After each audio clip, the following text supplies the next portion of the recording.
నమస్కారం అందరికీ. మన జీవితంలో ఎంత సంపాదించినా మనసులో శాంతి లేకపోతే, ఇంట్లో ఆనందం లేకపోతే ఏదో ఒక వెలితనిపిస్తుంది కదా.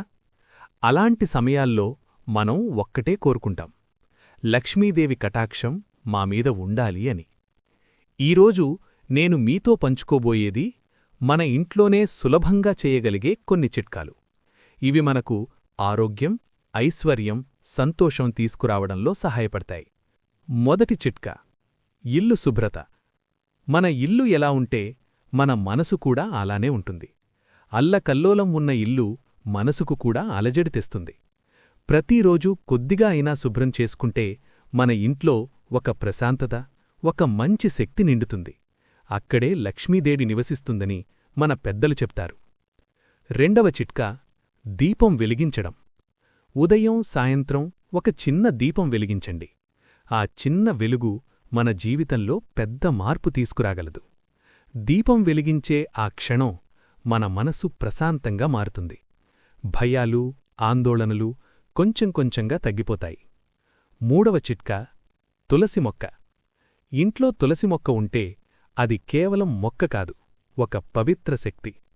ప్రతిరోజూ నీళ్లు పోస్తూ దీపం పెట్టేటప్పుడు మనసులో ఒక భక్తి, ఒక నమ్మకం పెరుగుతుంది.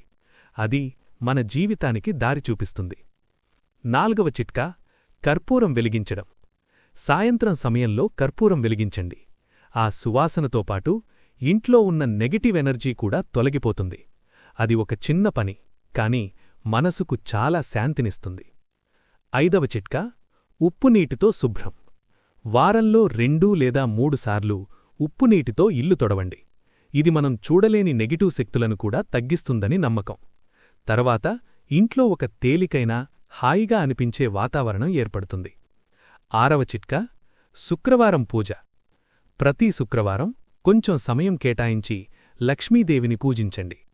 పాలు, పాయసం లేదా చిన్న స్వీట్ పెట్టండి. అది పెద్ద విషయం కాదు, మనసుతో చేసిన పూజే ముఖ్యమైనది. సంతోషం కోసం చిన్న మార్పులు. ప్రతిరోజూ కొంచెం సమయం మీకోసం కేటాయించండి. ధ్యానం చేయండి లేదా దేవుణ్ణి జ్ఞాపకం చేసుకోండి. కుటుంబంతో కలిసి నవ్వుతూ గడతండి. చిన్న చిన్న క్షణాలను ఆస్వాదించండి.